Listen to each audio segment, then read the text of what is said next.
बिहार में शिक्षा का गजब माहौल चल रहा है। बड़े कम समय में कुछ लोग पॉपुलर हो जा रहे हैं। देख रहे होंगे कि आप बीच में कुछ मुद्दा आया था, सारे पत्रकार वहां पहुंच गए थे। सोनू नाम का, हमको तो सोनू कहीं से स्टूडेंट का कंसेप्ट तो लगता नहीं है। अगर मेरे से बात कीजिएगा सोनू के बारे में, तो सोनू का कंसेप्ट तो ये है कि हमें लगता है कि पिछले जन्म में वो नेता उतर रहा होगा, बहुत प्रयास किया होगा बहुत दिनों तक कि किसी तरह से विधायक जीत जाए, और जीत नहीं पाएगा। उसी गम में बेचारे इस पृथ्वी को छोड़ के चले गए। उसका पुनर्जन्म सोनू, और इतना इतना सम्मानित टाइप का बात करने का जो तरीका है, ये हर जगह आपको मिल जाएगा। सोनू कोई कंसेप्ट नहीं है। और इस चीज के पीछे जो जितने भी पत्रकार बंधु हैं पूरे लग गए हैं, पूरे आप मीडिया इसके पीछे एकदम पूरे दीवाने हैं, पता नहीं क्या करना चाहते हैं।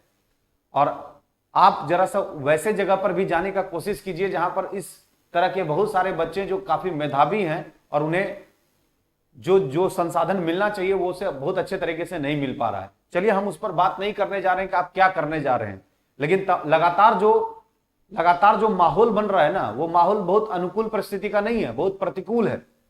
और आप लोग जिस तरह से किसी एक सेक्शन पर इतना ज्यादा उसको उतावला कर देते हैं, उसको हाइप कर देते हैं, ऐसी सिचुएशन में क्या होगा, जो मूल बच्चे हैं जिनके पास खुद अपना एक वजूद है, वो बच्चे सामने उभर करके नहीं आ पाएंगे। खैर, हम उस मैटर पर बात करने नहीं जा रहे हैं। हम वर्तमान संदर्भ में बात करने जा रहे हैं शिक्षक भर्ती पर। हम बताना चाह रहे थे शिक्षा मंत्री को और जितने भी सचिव हैं, अपर सचिव हैं, मुख्य सचिव, जितने भी सचिव हैं सेक्रेटरी पद के, जरा सा एक बार जाग जाइए ना। हमको यह समझ में नहीं आ रहा है कि आप जो भर्ती परीक्षा, जो ये इस भर्ती की जो आयोजन करवा रहे हैं, आप करना क्या चाहते हैं।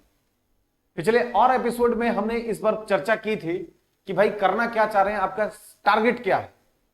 अगर आपका टारगेट है कि लोगों को सही समय पर नौकरी देना, तो हमको नहीं लगता कि कोई लक्षण बहुत अच्छा नजर आ रहा है कि आप सही समय पर नौकरी देना चाह रहे हो। एकदम नहीं नजर आ रहा है। आप पूछिएगा क्यों नहीं आ रहा है, कि हम तो देख ही रहे हैं कि आपका तरीका क्या है। आप कभी मेरिट के नाम पर, कभी क्वालिफाइड के नाम पर, कभी छठे चरण में लेट के नाम पर, कभी सातवें चरण के पद्धति के नाम पर लगातार आप सिर्फ और सिर्फ जो है दिन काट रहे हैं। इसको हम लोग बोलते हैं दिन कटुआ। दिन कटुआ सुने हैं ना। तो बिहार में आप लोग की जो स्थिति है वो दिन कटुआ वाली स्थिति है। आप दिन काटिएगा और लोगों को रोजगार मुहैया नहीं कराइएगा। शिक्षा का स्थिति तो हम समझ ही पा रहे हैं कि जो शैक्षणिक माहौल है वो कैसा बन पा रहा है। हम नकारात्मक नहीं करना चाहते। हम लोग बहुत तरीके से बहुत ताकत लगा के अपने बच्चों को पढ़ा करके अपने मुकाम तक पहुंचाते हैं। लेकिन कभी कभी हम लोग को ये इस बात का बड़ा एक कंफ्यूजन हो जाता है कि आखिरकार सरकार के पक्ष में क्या बोल पाए। सरकार अच्छा काम करे, विकास का काम करे, इसमें कोई हमको दो राय नहीं है।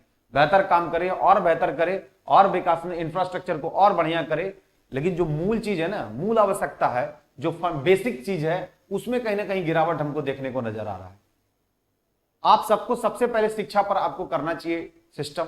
आप देखिए बात क्या ना कि आपने अभी प्रधानाध्यापक की वैकेंसी का एक सिस्टम दिया कि भाई जो इतना ज्यादा एक्सपीरियंस्ड होल्डर रहेंगे वो इसमें पार्टिसिपेट करेंगे।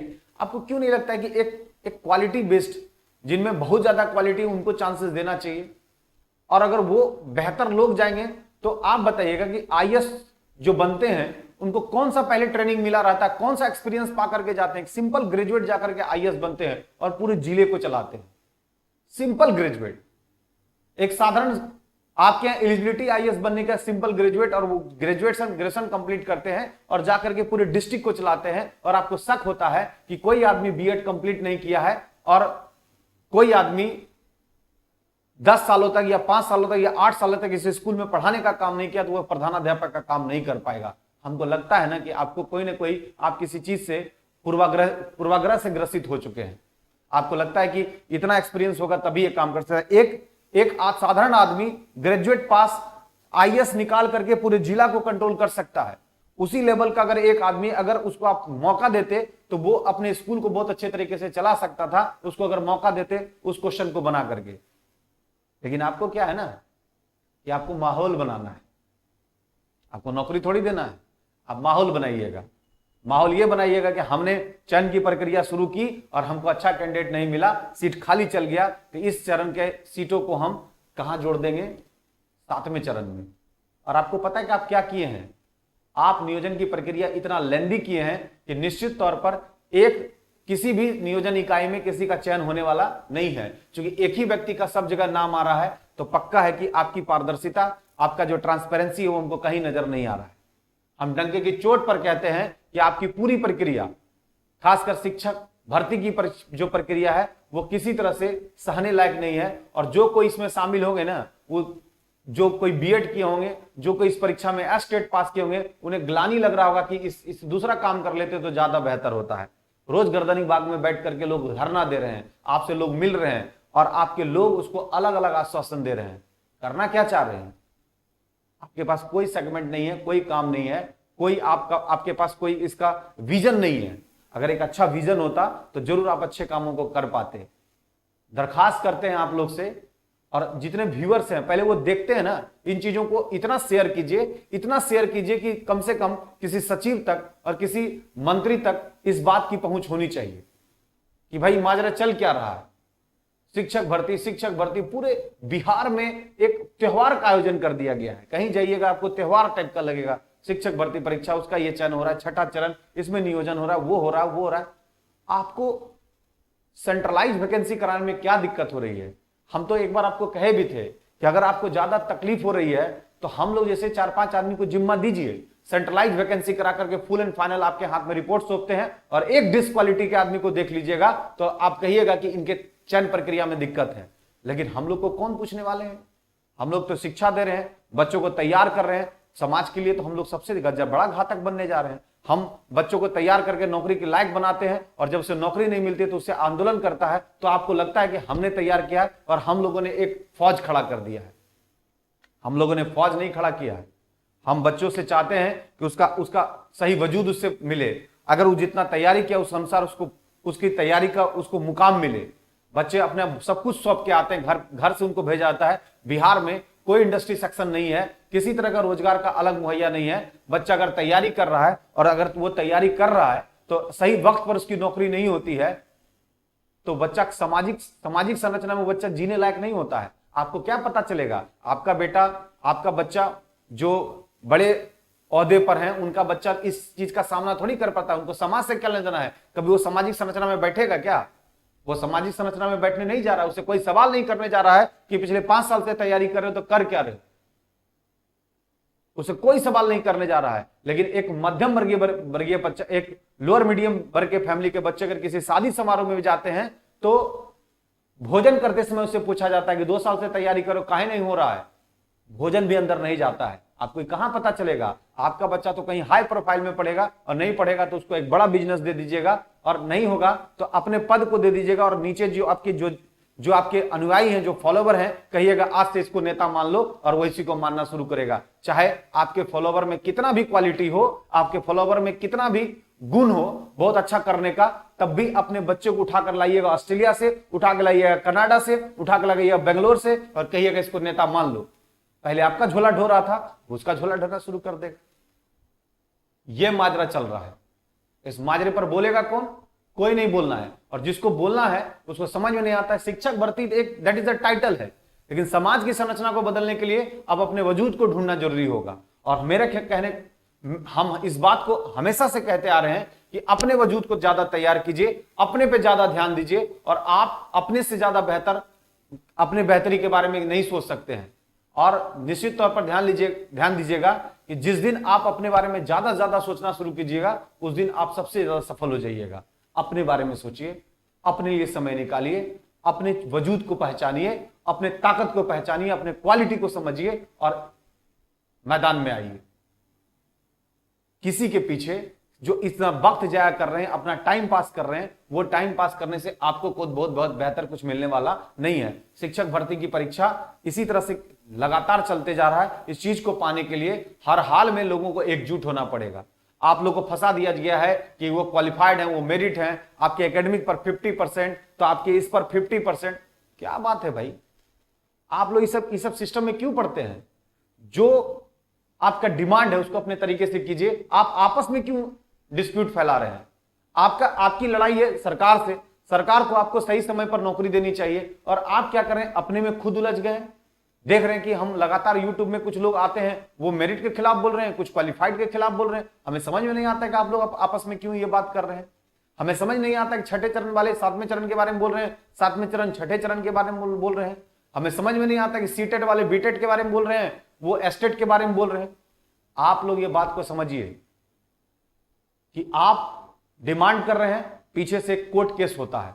और आपको पता होना चाहिए कि 2019 से 2011 में कोई एसटीईटी पास करता है, 2019 आता है, 2022 आता है, 20 बार टाइम चेंज होता है। कंडिका नंबर इतना, कंडिका नंबर इतना, हवाला देते हुए आप इतना दूर तक सफर तय किए हैं। छोटा सा एक केस होता है, उसके लिए एक एक महीना फॉर्म भरने का डेट दिया जाता है। पता है क्यों? क्योंकि इसको सिर्फ और सिर्फ काम करना है, लॉन्ग लिटिगेशन का मामला लगाना है, लंबा ले जाना है, किसी चीज को आगे बढ़ाना है, टरकाना है। टरकाने वाली बात चल रही है, आपको नौकरी देने वाली बात नहीं चल रही है। अगर किसी को नौकरी देना होता तो पक्का उसके लिए एक शेड्यूल होता, शेड्यूल जारी होता और सही शेड्यूल में लोगों का नियुक्ति हो जाता। लेकिन टरकाने की जो विद्या है, ये टरकाने का दिसंबर जाएगा कि अगले 2024 जाएगा कि अगले 2025 जाएगा, किसी को पता नहीं है। और आप बात करते हैं कि शिक्षा का विकास क्यों नहीं हो रहा है, अच्छे लोग क्यों नहीं आ रहे हैं, लेना चाहिएगा तब ना, नहीं लेना चाहते हैं आप बस क्या कीजिएगा कि टाइम टू टाइम पेपर में बड़ा बड़ा न्यूज अपने माध्यम से निकलवाइएगा कि हम ये प्रक्रिया करने जा रहे थे, तब तक वो केस फाइल हो गया। इस केस के चलते 2 महीना और फॉर्म भरने का टाइम देते हैं। बताइए, छठे चरण में लास्ट में जब नियुक्ति की प्रक्रिया चल रही थी तो इसमें एक छोटा सा केस हुआ, उस केस के लिए 1 महीना टाइम दे दिया गया। बताइए 1 महीना में कौन सा फॉर्म भराता है? पिछले जिसमें 10 बार आप टाइम दिए भरने का, फिर उसको 1 महीना टाइम दे रहे हैं। अब 10 दिन देते, 10 दिन के बाद प्रक्रिया स्टार्ट करते हैं, 10 दिन में फाइनलाइज करते हैं, सेंट्रलाइज करते हैं, सभी जगह से विषयवार आप सब्जेक्ट को मांग लेते हैं, कितना कितना सीट है, उसमें रिजल्ट देते हैं। लेकिन ये करना नहीं है ना। ये अगर आपको करना होता तो आप कर लेते, आपको करना नहीं है।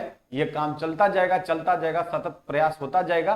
पूरे बिहार में ढिंढोरा चलते रहेगा, ढिंढोरा पीटते रहेगा लोग कि हमारे यहाँ शिक्षक की 84,000 बहाली, 90,000 बहाली, 34,000 बहाली, 35,000 बहाली, ये ढिंढोरा चलते रहेगा और रोजगार के नाम पर ये पूरा माहौल तैयार किया जाएगा।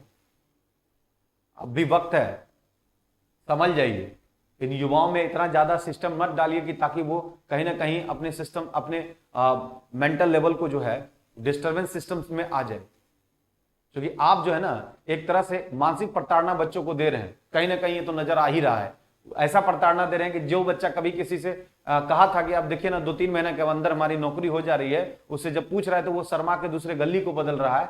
ये चीज को बंद कीजिए, क्योंकि आपके बच्चे उस भर्ती पर आयोजन में नहीं जा रहे हैं, इसलिए आपको ज्यादा प्रॉब्लम नहीं हो रहा है। एक बार सामान्य लोगों के साथ आकर के बैठ के देखिए, तब पता चलेगा कि इसका मतलब क्या होता है।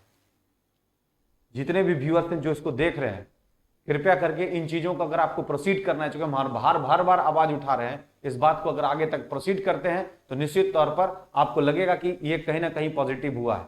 आने वाले वक्त में इन चीजों को और भी हम अच्छे तरीके से डेटा का साथ बात करेंगे। तब तक आप लोग क्या कीजिए कि कम से कम इतना तो कीजिए कि जो सूचनाएं हम इस माध्यम से देना चाह रहे हैं, जो सामाजिक तौर पर जो बातें हम कहना चाह रहे हैं, इस बातों को आप आगे बढ़ा सकते हैं। इसको बेशक बढ़ाइए। अगर इसको यहीं पर रोक देते हैं तो हमारी आवाज रुकती है, हमारी आवाज को रोकने का प्रयास किया जा रहा है। आपके पास कुछ है नहीं, हम ये नहीं बोल रहे कि आप आंदोलन कीजिए, ये कीजिए, वो कीजिए। आप जो कुछ भी कीजिए, एक अहिंसात्मक तरीके से अपने बातों को रखिए, जो तरीका है। और इस तरीका में आज डिजिटल सेक्शन इतना बड़ा रोल अदा कर रहा है कि आप चाहिएगा तो मेरी बातों को वहां तक पहुंचा पाइएगा। तो चलिए, बस अपने तरफ से एक प्रोसीडिंग इसको आगे कीजिएगा ताकि ये बात वहां तक पहुंच जाए। जय हिंद, जय भारत।